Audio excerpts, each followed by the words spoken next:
Tadi apa? Nempel-nempelin telinga ke tembok. Gimana dia bisa tahu? Itu pertanyaan yang langsung muncul di benakku. Belum sempat bertanya, dia malah berkata, "Kalau saya intip balik gimana?"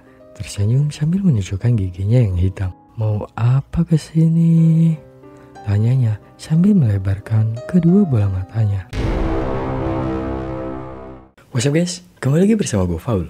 Untuk kalian pertama kali nonton ke video ini, di sini gue menjelaskan tentang misteri dunia, kisah mistis, kisah nyata, kisah tragedi, dan perihal segala misteri. Di video kali ini, gue akan membahas video tentang teror dari kamar mayat, yang dimana seorang security ini sudah 3 kali dalam satu malam melihat penampakan yang beragam makhluk astral. Jika kalian baru nonton ke video ini, silahkan nonton video dari part 1, part 2, dan part 3.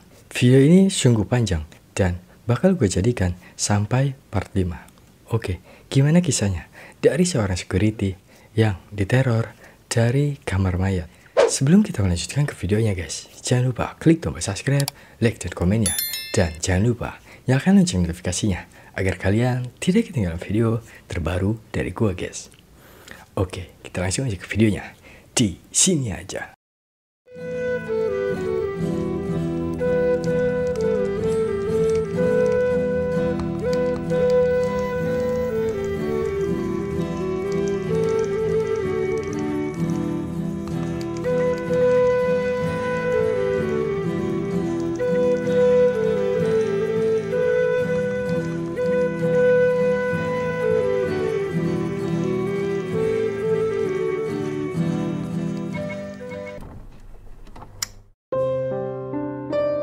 Bapak tetap bantu dia. Semoga aja dia ingat alamat rumahnya sendiri sebelum jenazahnya terpaksa dimakamkan di belakang. Semoga ya Pak. Saya juga capek diteror terus. Pak Kosim berdiri. "Bapak pulang dulu ya. Udah mau jam 7:30. Ucapnya. "Ada yang mau di sini?" "Ya enggak lah Pak." Balasku seraya berdiri. "Saya juga mau ke pos. Kalau begitu bareng ke depannya." Kami pun berjalan menuju depan rumah sakit. Pak Kosim pergi ke parkiran, sedangkan aku ke pos. Di depan pos, Mas Karo kembali memasang wajah marah. Aku tebak, paling bentaran lagi dia ngomel-ngomel. "Jamaluddin!" teriaknya. "Tuh kan, benar tebakanku." "Maaf Mas," ucapku seraya menundukkan kepala. "Lu sholat maghrib lama amat, gak sekalian sampai subuh?" omelnya. "Anu Mas." "Anu apaan?" "Tadi saya keasikan ngobrol sama Pak Kosim." Tak lama, Pak Kosim lewat dengan motor tuanya. Dia pun pamit pulang. "Emang ngobrolin apaan sama Pak Kosim?" Kini nada suaranya sudah mulai melunak. "Itu cewek cantik yang kemarin kesini. Katanya itu setan. Gimana sih?" "Ya emang setan Mas. Dia minta dianterin pulang ke rumahnya." "Lu anterin lah, daripada gentayangan di mari. Masalahnya gak ada yang tahu alamatnya di mana." "Terus gimana?" "Mas bingung kan? Sama saya juga," balasku. "Dah, jangan diomongin terus, ntar dia datang lagi repot," sambungku.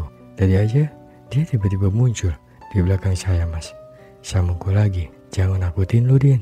"Beneran? Tanya aja Pak Kosim." Sekitar pukul 11 malam, seorang perawat datang ke pos. "Mas, boleh minta bantuannya?" tanyanya padaku yang sedang duduk di kursi depan. "Bantuan apa ya Mbak? Bisa tolong anterin saya ke ruang melati?" "Loh, kenapa mesti diantar?" tanyaku heran. "Takut nyasar kali Din," sahut Mas Karno. "Ya kali nyasar Mas, aneh-aneh aja." Aku menyahut balik. "Mau bantuin saya nggak Mas?" Perawat itu terdengar kesal. "Bantuin lah Din." "Iya." Aku pun berdiri.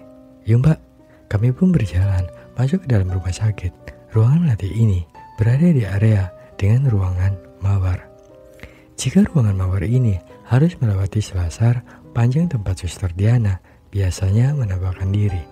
Nah, ruangan melati ini harus melewati selasar juga. Tapi di bagian kirinya ada taman. Taman tempat aku dan Pak Kosim ngobrol tadi. "Kenapa harus diantar Mbak?" tanyaku. "Soalnya kemarin ya tugas malam sempat dicegat sama hantu cewek gitu. Jadi pada gak berani lewat sana pas malam gini. Jelasnya. Apakah itu ulah Mita? Soalnya tadi dia juga muncul dari pohon dekat bangku taman. Ya semoga aja gak ada apa-apa mbak, ucapku. Jika benar itu ulah Mita, semoga saja kali ini dia tidak muncul. Iya mas, sambil terus merapal doa dalam hati. Langkah kaki semakin cepat saat melewati selasar. Tak sedikit pun ada keinginan untuk menoleh ke area taman. Tetap berjalan dengan pandangan lurus ke depan. Hingga akhirnya kami pun tiba di ujung selasar. Mas, tunggu sebentar ya. Saya periksa pasien dulu, ucap perawat itu. Kemudian masuk ke dalam ruang inap.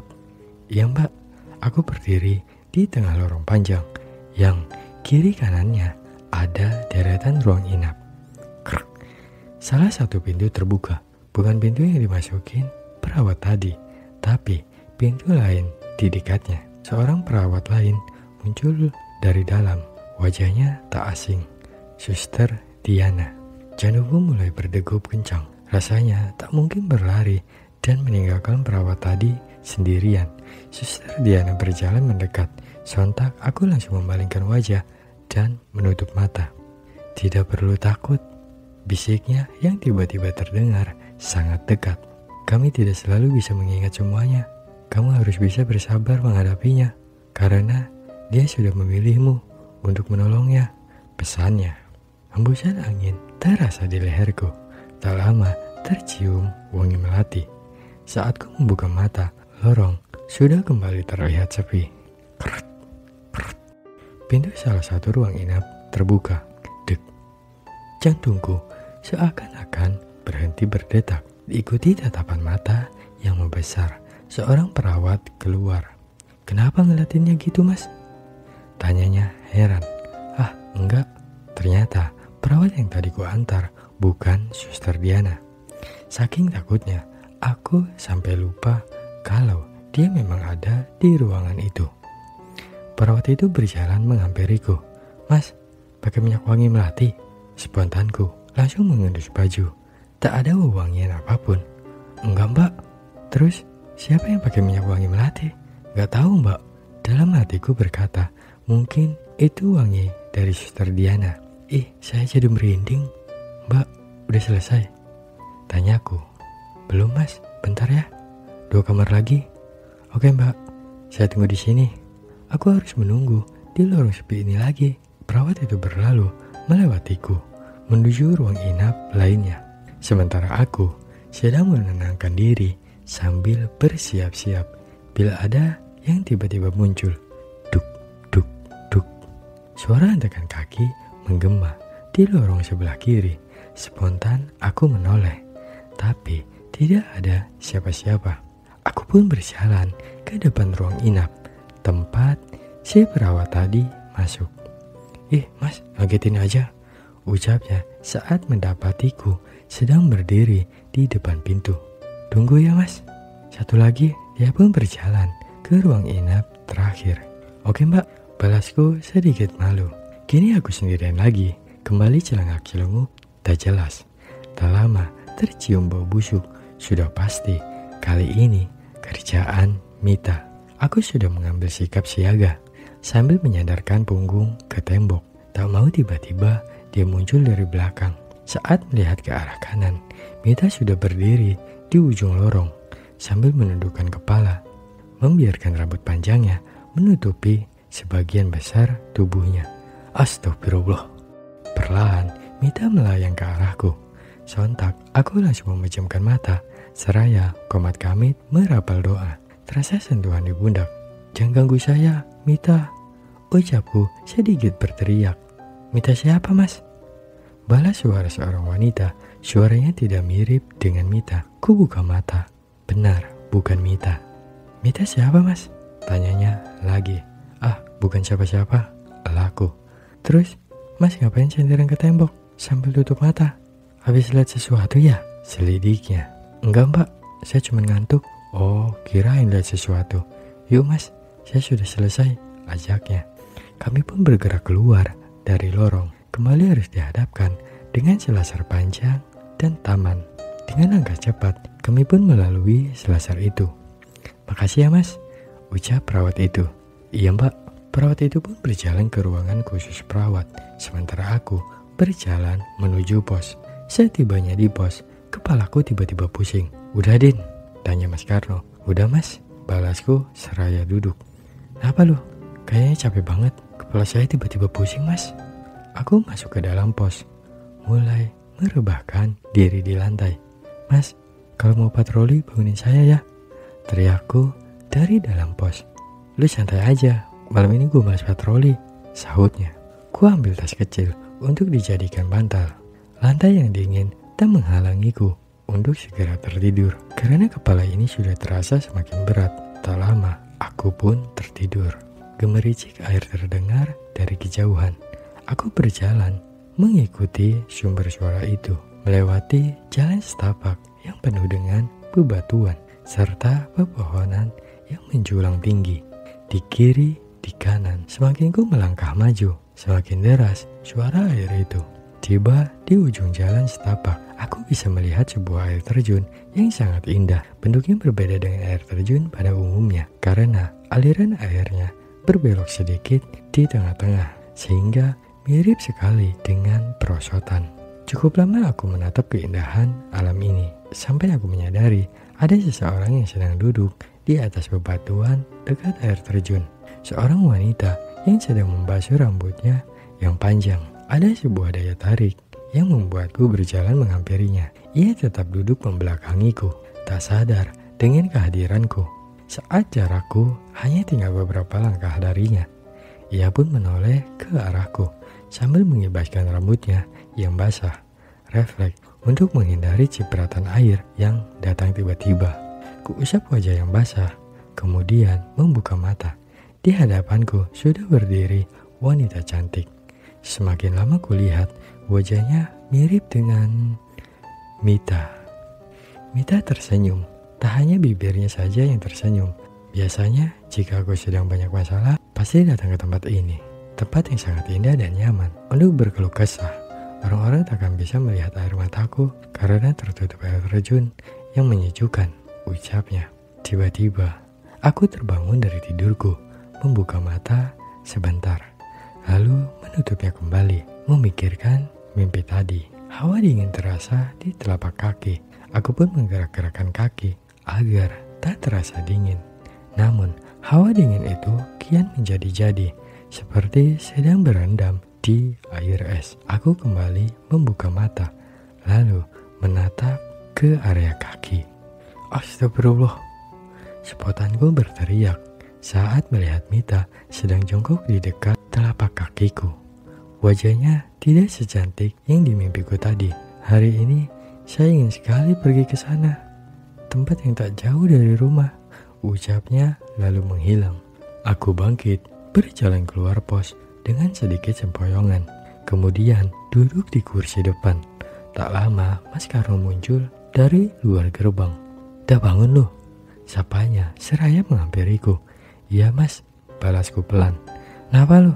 Muka kusut gitu? Sekarang jam berapa ya mas? Keenakan tidur bisa bikin orang jadi pelupa. Kan tinggal lu nengok ke belakang. Tuh jam segede gaban." Aku menoleh ke belakang. Sudah pukul 3.30. "Lu kenapa sih Din? Lemes gitu? Kayak kurang semangat hidup." "Tadi pas bangun tidur, dia datang mas." "Dia? Yang suka nelpon dari kamar meti itu?" Aku menganggukkan kepala dan bangkit. "Mau kemana lu Din?" tanya Mas Karno. "Abis tidur hawanya lapar mas. Pengen makan mie sama minum kopi," balasku. "Gue ikut." "Loh, bukannya tadi mas habis dari sana? Lapar lagi, pengen beli roti bakar." "Alasan, bilang aja takut sendirian di pos," ledekku. "Dah yuk," ajaknya. Kami pun berjalan menuju warung seberang. Sambil menunggu pesanan, aku kembali mengingat-ingat mimpi tadi. Sepertinya mimpi itu berisi sebuah petunjuk tentang rumah Mita. Air terjun yang bentuknya unik, berkelok seperti perosotan. Mita bilang dia sering datang ke sana bila banyak pikiran. Namun, aku tak ingat pesan terakhirnya. Apa ya? Aku berusaha mengingat-ingatnya. Ada kata rumah, pikirku. Terus kelanjutannya apa? Kenapa bisa sampai lupa? Gerutuku. Lu sehat? Tanya Mas Karno. Dari tadi ngelamun terus, ngedumel sendiri. Sehat mas, balasku. Lagi mikirin apa sih? Mimpi, seriusan. Mimpi doang dipikirin. Astaga, mimpinya penting mas. Di mana-mana mimpi itu cuma bunga tidur. Penting apanya? Kayaknya yang tadi bukan bunga tidur doang, tapi ada pesannya. Kamu mimpi apaan? Mimpi ketemu Mita di air terjun. Mita siapa? Itu yang lagi gentayangan di rumah sakit. Oh, namanya Mita. Sempat-sempatnya lu mimpiin dia. Parah lu, Din. Bukan gitu mas. Kayaknya dia mau kasih pesan tentang rumahnya. Cuman saya lupa omongan dia apa. Habisnya tiba-tiba muncul di depan muka gitu. Kan kaget. Jelasku. Ya lu inget-inget lah. Minum kopi dulu biar pikirannya fresh. Ini saya juga masih berusaha mas.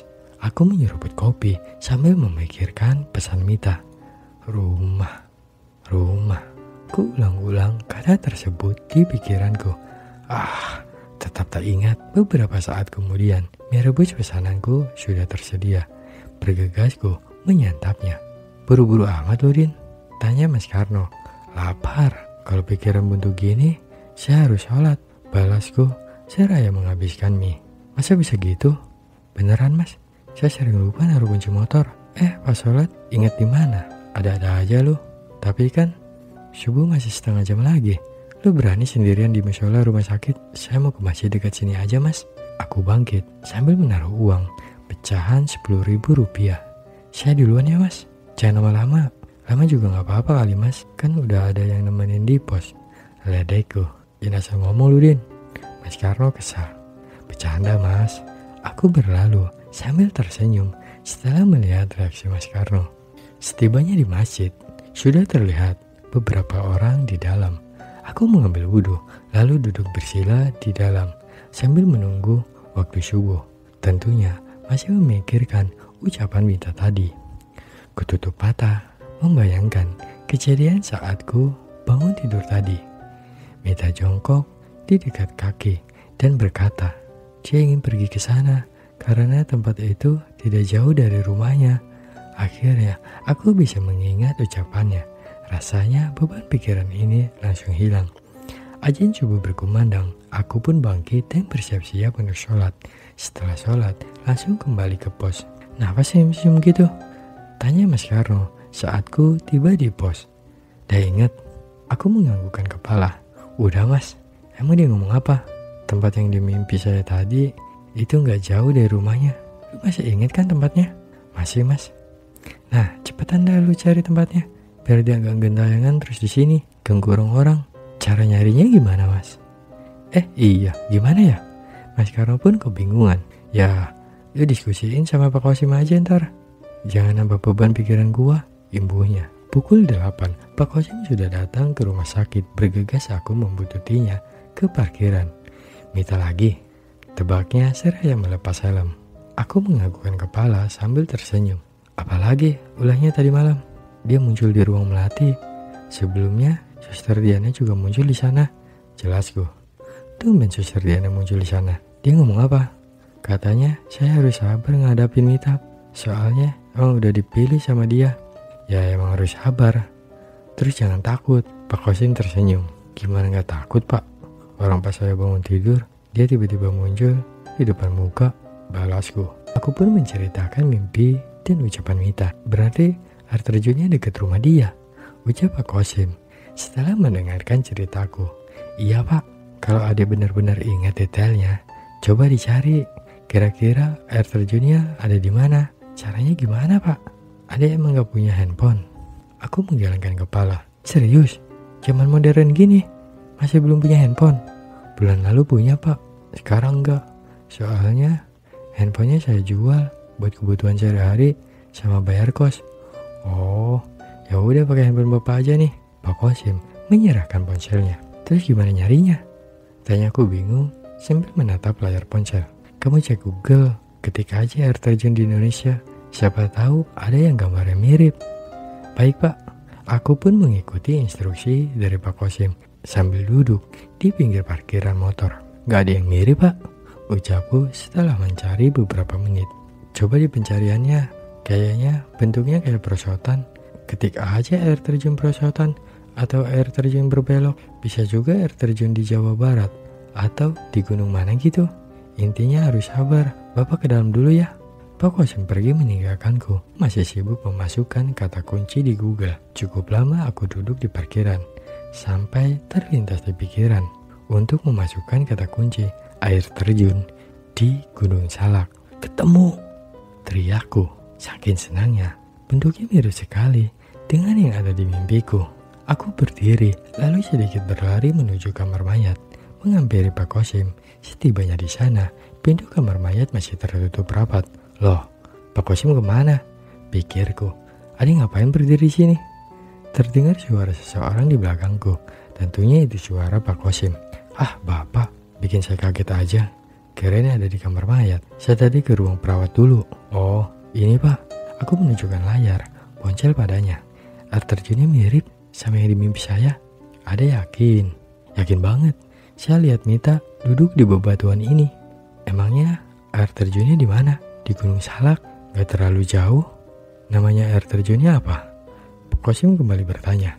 Nah, saya juga gak tahu Pak. Balasku cengengesan. Kan tinggal ada klik aja fotonya.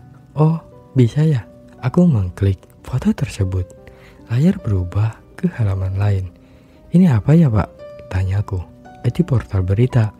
Coba adek scroll ke bawah terus cari gambar air terjunnya. Curug Tengah. Ucapku saat menemukan nama air terjun itu. Nah, sekarang adek cek lagi di Google Maps. Curug Tengah itu ada di mana posisinya? Aduh Pak, itu apaan lagi? Saya nggak ngerti. Adek selama pakai handphone ngapain aja? Main game doang Pak. Pantasan. Sini, biar Bapak cari. Adek ini masih muda, harusnya lebih mengerti dari Bapak. Nanti kalau beli handphone baru, pakai buat hal-hal yang berguna. Pak Kosim menceramahiku. Aku hanya bisa manggut-manggut saja. Ini ada di Bogor. Kalau Bapak cek dari rumah sakit ini, kesana itu paling kisaran 3 jam, ucap Pak Kosim. Yang jadi masalahnya, ukuran dekatnya itu segimana? Kan di sekitar itu banyak rumah atau kampung, sambungnya. Saya juga nggak tahu Pak, Ade tanya aja ke Mita. Balasnya Pak Kosim sambil mengembangkan senyum. Si Bapak suka bercanda. Kenapa nggak Bapak aja yang tanya ke dalam? Balasku sambil menunjuk pintu kamar mayat. Bapak udah nanya, tapi dia diem aja. Kalau sampai nyaut malah serem Pak. Terus ini gimana? Tanyaku. Kalau lapor polisi gimana Pak? Imbuku. Emang polisi percaya? Apalagi ini buktinya cuma mimpi sama ucapan hantu. Ya juga sih Pak. Jadi saya harus gimana? Soalnya lama-lama saya bisa jantungan kalau tiap bangun tidur dia ada di depan muka saya. Pak Kosim terdiam sejenak, seperti memikirkan sesuatu. Coba diviralkan di medsos saja. Saya nggak punya medsos, handphone aja nggak ada. Nanti coba Bapak bantu. Makasih Pak. Sama-sama Dek. Aku pamit pulang. Sesampainya di parkiran, bergegasku menyalakan motor kemudian memacunya menuju kosan. Ada sebuah kekhawatiran yang terus menghantuiku, yaitu kehadiran Mita. Dalam hati berharap kali ini dia tidak datang dan menggangguku. Toh aku dan Pak Kosim sedang berusaha untuk mencari alamat rumahnya. Saya tibanya di kosan, aku berbaring dengan lampu kamar menyala. Tak berani tidur gelap-gelapan. Rasa lelah dengan cepat membawaku ke alam mimpi. Aku berdiri di depan sebuah jembatan kayu yang di bawahnya ada aliran sungai yang cukup deras. Di seberang terlihat Mita sedang berdiri di dekat pohon bambu, menatap ke arahku. Tak lama dia mengembalikan badan dan perjalanan jauh. Dengan gegas aku berjalan cepat melewati jembatan dan mengikutinya dari belakang. Tak sedikit pun ku lepaskan pandangan darinya. Dia terus berjalan hingga langkahnya terhenti di depan sebuah rumah. Lama sekali dia menatap rumah itu, sebuah rumah panggung yang dikelilingi oleh pepohonan. Perlahanku mendekat. Saya kangen ibu dan gugum, ucap Mita. Masih menatap rumah itu. Tak lama dia berjalan mendekati rumah itu. Aku pun membutitinya dari belakang. Siapa tahu ada petunjuk di dalam rumah itu. Namun baru beberapa langkah memasuki halaman depan, tiba-tiba pandanganku menjadi buram. Tak lama semua menjadi gelap. Saat membuka mata, aku sudah berada di kamar lagi. Sudah pukul 2 sore. Ku bangkit dari kasur, lalu berjalan menuju kamar mandi untuk mengambil wudhu. Setelah sholat zuhur, aku kembali berbaring di atas kasur sambil menatap langit-langit. Pikiranku terus memutar-mutar gambaran rumah panggung tadi. Apakah itu rumah Mita? Soalnya setiap mimpi yang ada Mita bisa jadi merupakan petunjuk penting, seperti air terjun kemarin. Cukup lama aku berbaring hingga masuk waktu asar. Bergegas ku bangkit dan kembali mengambil wudhu. Selesai sholat asar, aku membeli makan di warung dekat rumah. Kemudian ngobrol dengan teman kosan. Pukul 5:30. Ku pacu sepeda motor menuju rumah sakit. Setibanya di rumah sakit, hanya ada Mahmud saja yang berdiri di pos. Aku pun berlalu menuju parkiran, kemudian menghampiri Mahmud di pos. "Din, malam ini lu jaga sendirian lagi?" ucap Mahmud. "Hah? Mas Karno kemana?" "Sakit lagi? Belum seminggu gua kerja. Mas Karno udah sakit 2 kali. Gua mau ke dalam sebentar. Mau ketemu Pak Kosim," ucapku seraya berjalan cepat ke arah pintu rumah sakit. Din," teriak Mahmud di pos. "Bentaran doang, Mud," sahutku. Lalu masuk ke dalam rumah sakit. Samar-samar terdengar suara azan maghrib berkumandang. Kebetulan sekali aku bisa sekalian mengajak Pak Kosim sholat berjamaah. Semoga aja ada kabar baik dari Pak Kosim, ucapku dalam hati, seraya berjalan menuju kamar mayat. Suasana sekitar kamar mayat masih sama, selalu sepi setiap maghrib. Semenjak kehadiran Mita, aku melangkah menuju lorong panjang. Tiba di depan lorong, kulihat lampu dekat kamar mayat dalam keadaan mati. Apa Pak Kosim sudah pulang? Bulu kuduku meremang, diikuti bau busuk, tanda kehadiran Mita. Dengan cepat, aku membalikkan badan. Ternyata Mita sudah ada di hadapanku, tersenyum sambil menunjukkan giginya yang hitam. "Mau apa kesini?" tanyanya sambil melebarkan kedua bola matanya. Wajah kami pun saling bertatapan. Dia memiringkan kepalanya, kemudian tertawa cekikikan sambil mendelik ke arahku. Seketika kaki ini terasa sangat lemas, bahkan untuk berpijak pun rasanya sudah tak kuat. Bruk. Aku terduduk di lantai. "Kenapa kamu belum memulangkan saya?" Mita bertanya dengan nada marah. "Saya ingin dikuburkan dengan layak." Ingin sekali membalas ucapannya itu, tapi lidah ini terasa keluh. Dari posisiku duduk, jelas sekali terlihat kakinya yang pucat dengan kuku hitam melayang. Beberapa saat kemudian terlihat Mita bergerak mendekatiku. Kini aku dalam posisi terpojok. Jika terus merangkak mundur, maka pintu kamar mayat sudah menungguku. Dengan sedikit keberanian yang tersisa, aku merangkak ke depan, menembus tubuh Mita yang terasa dingin. Lalu berdiri dan berlari menuju musola. Tiba di musola, aku langsung duduk di dekat tempat wudhu sambil mengatur nafas. Setelah tenang, baru mengambil wudhu untuk sholat maghrib. Usai sholat maghrib, aku kembali ke pos dengan langkah cepat tanpa sedikit pun melihat ke kiri dan ke kanan. "Dari mana aja lu, Din?" tanya Mahmud saat melihatku. "Habis sholat maghrib tadi," balasku. "Kagak ketemu Pak Kosim ya? Kok lu tahu? Pak Kosim emang udah pulang dari jam 5 tadi. Kenapa lu gak ngomong, Mud?" Sehingga tak menggangguku. Malam semakin larut. Terdengar suara sirine ambulan dari jalan utama. Tak lama, ambulan itu muncul dan masuk ke dalam area rumah sakit.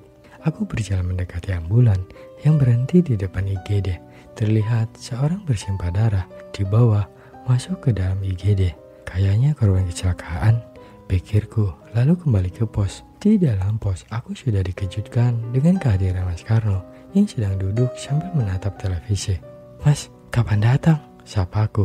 "Perasaan gak lihat motornya lewat, Mas?" Wah, saya dicuekin. Gerutuku seraya menghampirinya. Aku berdiri di sampingnya, lalu melambai-lambaikan tangan di depan wajahnya. Matanya terus menatap televisi dengan tatapan kosong. "Mas, masih sakit?" tanyaku. Namun tak ada jawaban darinya. Jangan-jangan ini bukan Mas Karno, pikirku seraya melangkah mundur. Mas Karno menggerakkan kepalanya ke kanan terus ke kiri sehingga berputar 180 derajat. "Astagfirullah," teriakku sambil berjalan mundur keluar dari pos. Tet, lalu menoleh ke belakang. Ternyata ada sepasang muda-mudi menaiki motor. "Ada apa, Pak? Kok kayak kaget gitu?" tanya mereka. Ah, enggak, lelaku berusaha tersenyum. Pak, saya mau nanya, apa tadi ada korban kecelakaan dibawa ke sini? Iya, ada di ruang UGD. Makasih pak. Mereka pun berlalu. Aku melangkah, maju menjauhi pos, belum berani menoleh ke belakang. Takut kalau sosok yang menyerupai Mas Karno itu ada di belakang. Setelah dirasa jaraknya sudah aman, aku baru berani menengok ke belakang. Sosok itu sudah pergi. Keresek, keresek. Bunyi dedaunan beradu dari pohon yang berada di dekatku. Perlahanku menoleh ke atas pohon. Nyari saya. Ternyata sosok yang menyerupai Mas Karno ada di sana, sedang duduk di salah satu daun pohon sambil melotot ke arahku. Sontak aku pun berlari ke dalam rumah sakit, lalu berdiam diri di lobi. Cukup lama aku berdiri di sana, sampai tiba-tiba perut ini terasa sakit, ingin buang air besar. Kenapa harus sekarang sih? Gerutuku. Aku masih berusaha menahan rasa sakit di perut. Namun semakin lama semakin tak tertahankan. Hingga akhirnya aku berlari keluar menuju warung seberang. Duh, tutup, gumamku. Seraya berdiri di depan gerbang. Kenapa di situasi seperti ini warungnya malah tutup? Kini terpaksa harus buang air besar di toilet rumah sakit. Dengan langkah cepat aku menuju toilet di dekat lobi utama. Posisinya di pojok, tak jauh dari ruang IGD. Ku buka pintu toilet, sepertinya tidak ada siapa-siapa di dalam. Lalu berjalan mendekati bilik toilet. Ada dua bilik yang saling berdempetan. Terlihat pintu bilik pertama tertutup rapat. Mungkin ada orang di dalam. Ku hampiri, lalu mendorong pintunya pelan-pelan. Ternyata terkunci. Berarti benar ada orang di dalam. Jadi aku harus memakai toilet di sampingnya. Sambil buang air besar, aku bersenandung untuk menghilangkan rasa takut. Namun tiba-tiba di toilet samping terdengar juga orang yang bersenandung, yang membuatku heran. Bukan suara pria, melainkan wanita. Perasaan ini toilet laki-laki, pikirku, seraya menempelkan telinga ke tembok pembatas toilet, memastikan suara yang ku dengar itu benar-benar suara wanita. Suaranya menghilang. Krit. Terdengar suara pintu toilet terbuka. Dua ketukan cepat terdengar di pintu toiletku, cukup membuatku kaget. Mas, jangan suka ngintip, ucap suara wanita di balik pintu. Saya nggak ngintip mbak, sahutku. Tadi apa? Nempel-nempelin telinga ke tembok. Gimana dia bisa tahu? Itu pertanyaan yang langsung muncul di benakku. Belum sempat bertanya, dia malah berkata, kalau saya intip balik gimana? Katanya. Ku tatap area terbuka di bagian bawah pintu. Terlihat kaki wanita tersebut kotor dan pucat tanpa alas kaki. Aku mulai curiga. Mas, panggilnya. Kini suaranya terasa dekat. Mas, di sini. Spontan, aku menatap ke atas pintu. Kepalanya muncul di sana. Mita. Dia tersenyum sambil menatapku yang masih buang hajat. Wah, teriakku kaget. Lalu menundukkan kepala seraya membaca doa di dalam hati. Tak lama suaranya menghilang. Buru-buru aku menyelesaikan buang air besar. Kemudian berdiri di balik pintu toilet. Ku buka pintu sedikit, lalu mengintip keluar. Sepertinya Mita sudah benar-benar pergi.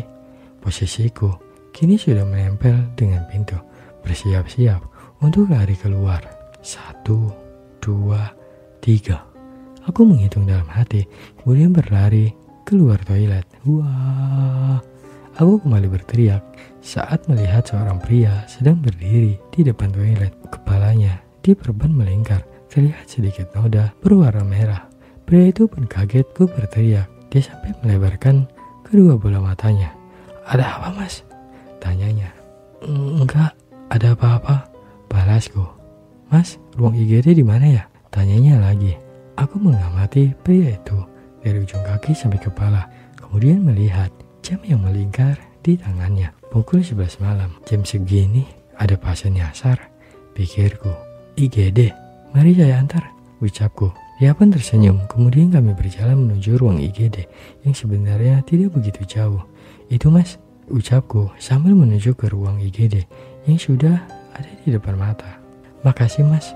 Dia kembali mengurai senyum, lalu berjalan menuju ruang IGD. Sementara aku berbelok menuju lobi.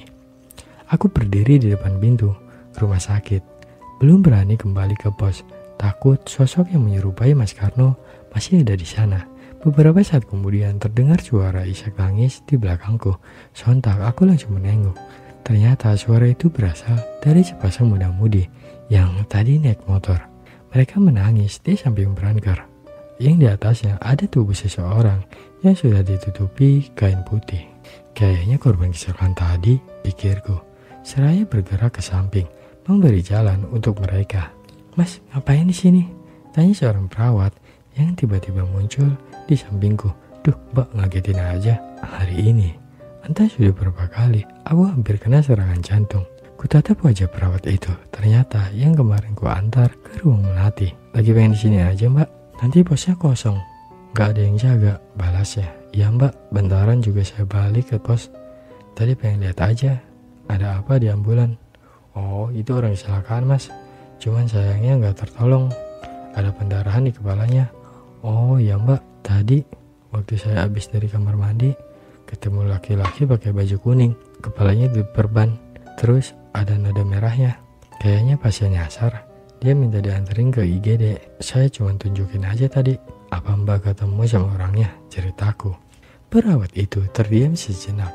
"Mas, beneran?" "Ya, Mbak, orang saya antar sampai belokan dekat IGD. Celananya warna apa? Kalau nggak salah warna biru." Astagfirullah. Perawat itu tampak kaget. "Kenapa, Mbak? Berarti Mas ketemu korban kecelakaan tadi? Emang dia sempat keluar ruang UGD?" tanyaku polos. "Masa orang kritis bisa jalan-jalan sih, Mas? Berarti tadi saya ketemu siapa?" "Saya nggak tahu, Mas." Wajah perawat itu berubah ketakutan. "Berarti ketemu sama hantu korban kecelakaan dong." "Duh, jangan dibahas, Mas. Saya jadi merinding. Saya masuk ke dalam dulu." Perawat itu pergi ke dalam. Sementara aku masih bingung dengan kejadian malam ini. Entah akan ada kejadian apa lagi nanti. Baru jam segini saja sudah 3 kali ketemu hantu.